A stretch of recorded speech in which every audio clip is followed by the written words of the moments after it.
Ah, look at that. Young people changing the world to make it a better place, one step at a time. But are they actually changing anything? I'm not sure. There are many internal traumas that can be triggered by things in the outside world. So many, in fact, it's kind of hard to keep a tab on all of them. Everyone has different experiences which are specific to them. Therefore, we don't really know what everyone can't hear, see, feel, or smell in order to not send them over the edge into a super spaz. People have the right to feel safe and happy, and they can take control of their lives by ridding the world of what jeopardizes that. But do they really?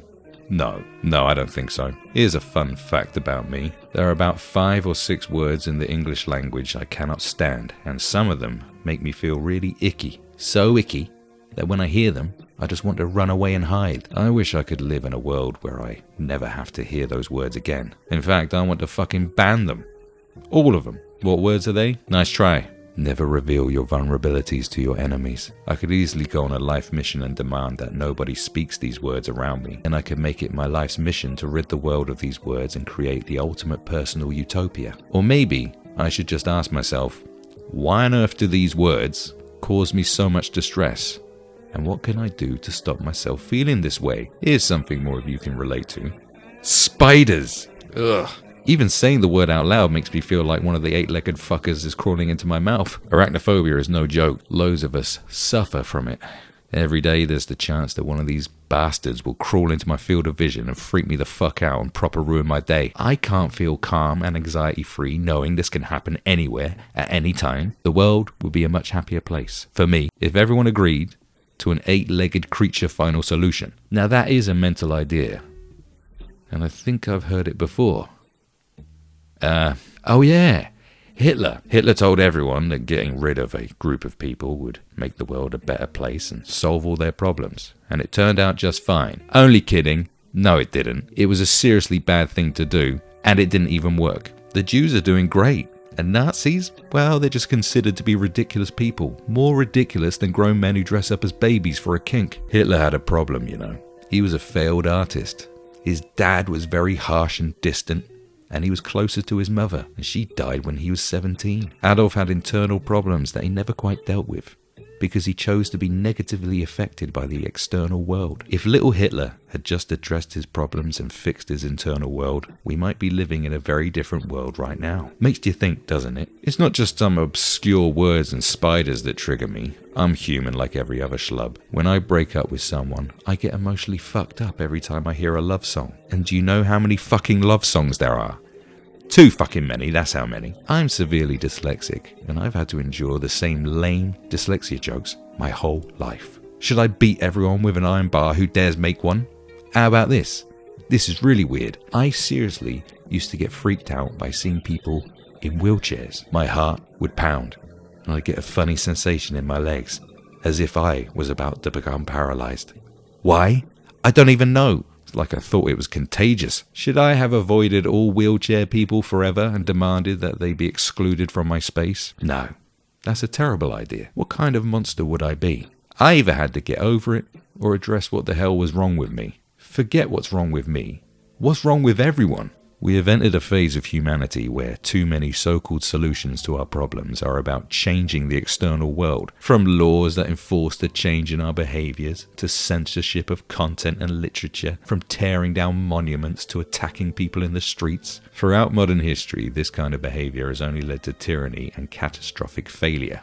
Communism, Nazism, fascism, and the rest. There are certain things in our external world that can make better changes for humanity, like wheelchair access, sign language, and changes to laws, such as the legalization of homosexuality. But trying to enforce everything upon everyone because your inner self can't handle the sometimes harsh realities of existence will never give you internal peace. People experience traumas, and those traumas can be triggered by all sorts of things.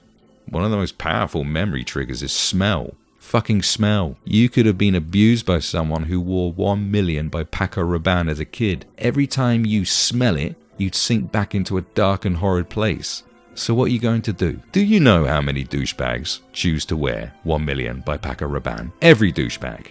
Every single one. Are you going to ban it because a horrid person from your childhood had equally horrid taste in eau de toilette? I should think not. When it comes to serious trauma, hell, when it comes to any serious internal problem, you have to fix the internal issue, or at the very least, find better ways to cope with it. Now that's, and I hate this phrase, easier said than done, but nothing worth doing was ever supposed to be easy. How dare you? Oi, shut up. I'm talking.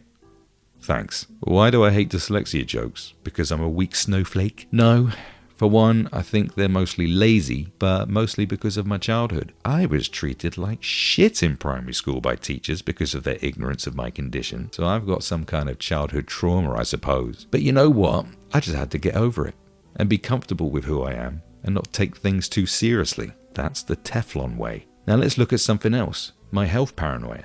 Do you know how triggering it is to constantly read the latest study into what gives you cancer or dementia or God knows what else? It's a nightmare. It can send me into a loop of fear and dread. I'll spend hours on the internet trying to solve a problem I don't actually have. Do I demand that all news outlets and social media accounts refrain from talking about the latest findings into health issues and what causes them? No. I either choose not to read them, or I read them and choose how to react to them. The only thing you can truly control is how you feel. And once you have control over your feelings, then you become a liberated Teflon super soldier. Seriously. And that's the point. This is what cognitive therapy is all about. I've done cognitive therapy in my younger years, and it does work. But somehow we have allowed a culture where the mere concept of cognitive therapy is somehow morally wrong explode. For some reason, we have allowed people to demand that everything else changes in order for them to be happy, rather than just doing the much better and more straightforward act of fixing themselves. You ever heard these expressions like love yourself before others can love you, or tend to your own house before you criticize others,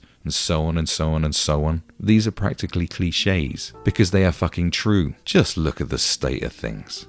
People are demanding we tear down every statue, change every street name, remove and change every word and phrase that becomes outdated, and replace them with new words and phrases they can demand to be removed and changed in 3 years because they've become outdated. Micro-expressions are banned. Staring is banned. They're removing books, movies and TV shows, or censoring them, or even just banning them. They're demanding comedians don't tell any jokes about any group of people just in case one person goes mental. Young, disillusioned and confused people are demanding we call them by their preferred, why? Because being called the wrong one sends them over the edge. Why do they feel that way? What on earth happened to them to become so angered by something as trivial as that? If someone beats an old man in the street because they called them mate, isn't that the act of someone who has serious issues? We used to say short man syndrome, because when you say anything to a person with short man syndrome and it goes straight over their head, they try to fight you. We don't say sorry and demand that everyone doesn't say anything remotely intelligent to short man because he never gets anything. We say, shut it, short man, sort your life out. It's the same. We should film it. Yes, it is. It's the same thing. There are people in this world who have experienced horrendous trauma, and they can turn out to be horrendous people. Murderers, rapists, abusers, bullies. They all experienced something and didn't fix their internal world and went on to punish the external world instead. It's not cool. You can't change everything to make your world perfect, but we are living in an age of a massive epidemic of narcissism, fueled by the false self. So it's unsurprising that people behave how they do. But that doesn't mean we should excuse it. A man may murder a woman because of something terrible that happened to him, and we can empathize and even sympathize to an extent, but we shouldn't excuse it. And it goes the same way for these legions of, and I hate to say it, crybabies that seem to run the show. It's how I react to the world that makes me feel how I do. It's my choice. It's not easy, and I do get bored of people going on and on about how things aren't that easy. But again, nothing worth doing is easy. I either work hard to change my situation by changing how I feel and appreciate the journey, or I decide to spend all of my time as some kind of broken-brained activist demanding the world changes for me and watch my life slip away and make the world a more miserable and tense place. You have to do the work for yourself. This is why the concept of forgiveness gets twisted. You have to forgive others in order to have inner peace and happiness. Otherwise, you spend your life in misery and pain because you haven't let go. It's a selfish act. It all starts in the now. You accept what it is. So what do? I need to understand why these words fuck my brain up. I don't know exactly what triggered my arachnophobia. Usually it's an event when we're little babies, apparently, so I just guessed I either spend the rest of my life killing innocent creatures for no good reason, or go ahead and pick one up and stroke it until I've fixed my brain. Jesus! What a thought. But it does make sense. How about you try this? Fix yourself before trying to fix everybody else. If you'd like to support me in the best way, you can go to my website and become a paid member. There's benefits of being on the website. There's a forum where we can all get together and have little chit-chats. There's exclusive content. And there's a crazy podcast that's only available to subscribers.